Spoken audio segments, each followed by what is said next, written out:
Oh, we gotta go. And we're off. Starting up the second half, Grand Valley versus Kansas State. Yeah, Kansas State. I keep wanting to say Kent, but no, that's not right. It is 4-0 right now in favor of Grand Valley. Yeah.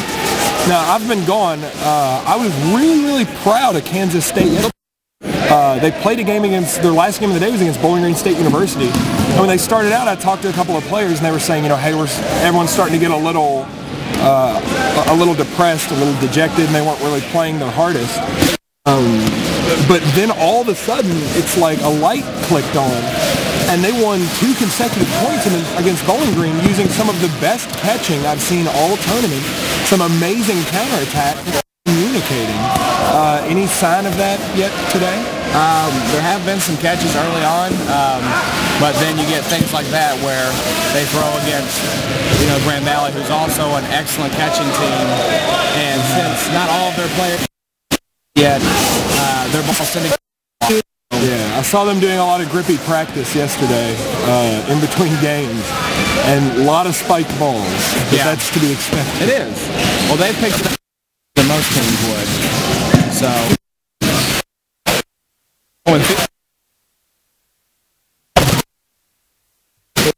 There goes that, ladies and gentlemen.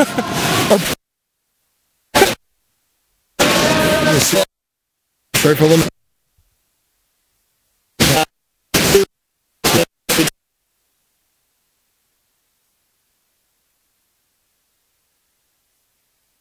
Get onto that pencil. Okay.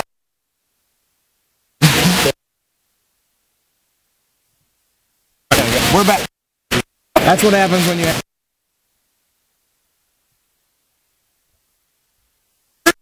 go.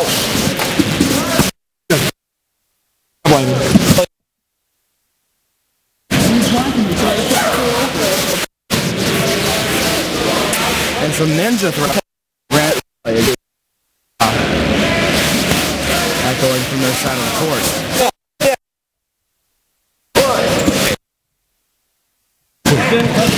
No.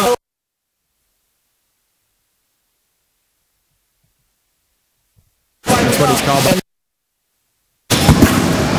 Wow.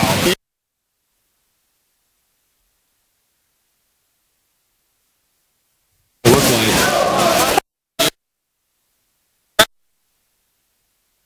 Why? According to his jersey. I would think that if K-State, considering how few games they've played, they're showing a really good grasp of basic skills. A little more fundamentals work as far as some team throws.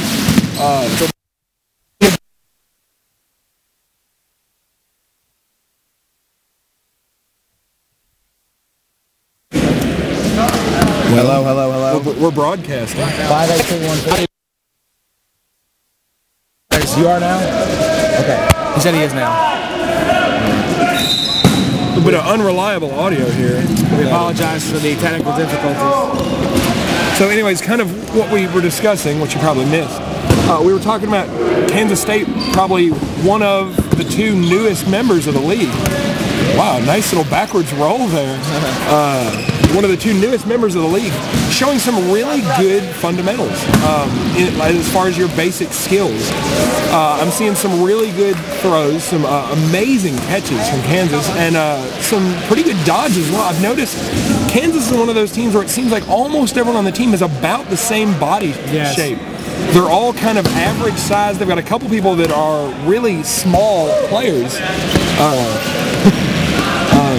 The throw goes sailing into the Grand Valley sideline. Yeah, and head on a swivel here, to quote Zach Newton. I feel like if they could just focus on, there's a couple things they definitely need to work on. One, I haven't seen really hardly any good counterattack group throws, and I don't hear a lot of cross-court communication. And anyone that knows anything about the attack system in dodgeball knows that if you don't have good communication for your cross courts, there's absolutely nothing protecting your players. Exactly, and especially with a new team like Kansas State, where they haven't developed that court awareness as well as some teams have.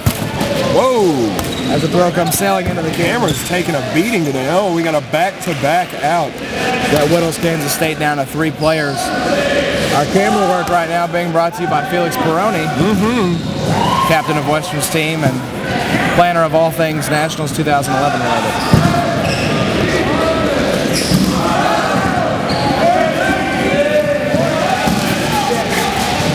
And that drops Kansas State down to 1 there with that group throw.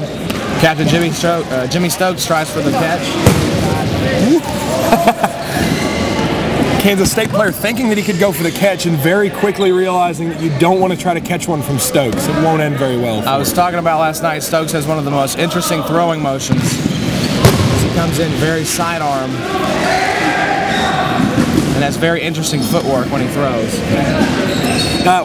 Just kind of what we got to see, one of the changes that was made at the captain's meeting last night, I guess not so much a change, the clarification, was regarding good throws that will reset the shot clock. Yes. There was a little bit of a debate between in the WKU Saginaw Valley game about what constituted a throw that would reset the shot clock. And I think what's been determined is that under no circumstance can you make a throw that doesn't cross the midpoint line or neutral zone line. Because that is, you would have to dive across to get yourself out, and the chances of you making that catch are, astronomical. Well, you have to make that catch with your feet on the other side of the zone, and that puts out the last player.